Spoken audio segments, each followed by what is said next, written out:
আসসালামু আলাইকুম everyone, this is Mahmudul Hasan Piyas. আজকে আপনাদের সাথে একটা গুরুত্বপূর্ণ টিপস শেয়ার করব। সেটা হচ্ছে যে আমরা আমাদের কাজের প্রয়োজনে আমরা অনেক সময় আলাদা একটা ড্রাইভ ক্রিয়েট করতে পারি।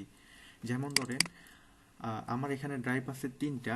তো আমি চাচ্ছি যে আমি আরেকটা 100 জিবির আরেকটা ড্রাইভ করব। তো এই 100 জিবির ড্রাইভটা আমরা চাইলে সি ড্রাইভ থেকে ভেঙে করতে পারি। এই সি ড্রাইভ থেকে ভেঙে কিভাবে করা যায় এই জিনিসটা আজকে আপনাদেরকে দেখাবো। যেমন ধরেন, আমার এখানে 255 জিবি আছে। তো আমি 150 জিবি সি ড্রাইভের জন্য রেখে দিয়ে বাকি 100 জিবির জন্য আলাদা নতুনভাবে আরেকটা ড্রাইভ ক্রিয়েট করব।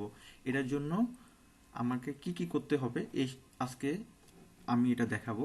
তো প্রথমে আমাকে ডিস্ক পিসি থেকে ম্যানেজে যেতে হবে। যখন যাব, এখানে আমার লেখা থাকবে ডিস্ক ম্যানেজমেন্ট, এখানে ক্লিক করব। যখন ক্লিক করব, তো তখন এখানে আমার সি ড্রাইভে 255 জিবির অপশনটা দেখাচ্ছে। তো এখন আমি এই 255 জিবি থেকে 100 জিবির নতুনভাবে একটা ড্রাইভ ক্রিয়েট করব। এটার উপরে রাইট বাটন ক্লিক করে স্ট্রিং ভলিউমে আমি ক্লিক করব। ক্লিক করার পরে আমি 100 জিবি এই ফাইলটা ক্রিয়েট করব। তো যখন এই ড্রাইভটা ক্রিয়েট করব, তখন আমাকে ক্যালকুলেট করতে হবে যে 100 গুণ 1024, কারণ আমাদের প্রত্যেকটা 1 জিবির বিটগুলা আমরা 1024 দিয়ে করে থাকি। তো আমাকে এই সংখ্যাটা এখানে বসাই দিতে হবে।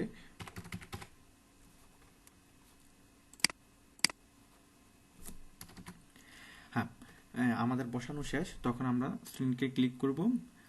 ক্লিক করার সাথে সাথে আমাদের একটা আনলোকালেটেড একটা 100 জিবির একটা ফাইল ক্রিয়েট হয়ে গেছে।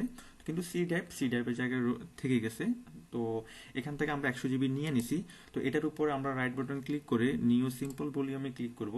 নেক্সটে ক্লিক করব, আবার নেক্সটে ক্লিক করব, আবার নেক্সটে ক্লিক করব। ক্লিক করার পরে এখানে যে নিউ ভলিউম শব্দটা আছে, এই লেখাটা আমরা ডিলিট করব। যদি আমরা এটা ডিলিট না করি, তাহলে হবে কি, এই ড্রাইভটা আমাদের ডিস্ক ম্যানেজমেন্টে থাকবে, কিন্তু আমি যখন ডিস্ক পিসিতে যাব তখন কিন্তু এটা শো করবে না। এখন আমি এই নামটা আমি রিনেম করে নিলাম। রিনেম করার পর নেক্সটে ক্লিক করব, ফিনিশ। হ্যাঁ, নতুন আমার একটা ড্রাইভ ক্রিয়েট হয়ে গেছে। আমি যখন ডিস্ক পিসিতে যাব, দেখেন 100 জিবির একটা ফাইল আমার, একটা ড্রাইভ আমার এখানে আমি সি ড্রাইভ থেকে নতুনভাবে ক্রিয়েট করছি। তো আশা করি এই ভিডিওটা আপনাদের অনেক কাজে লাগবে। ধন্যবাদ সবাইকে। আসসালামু আলাইকুম।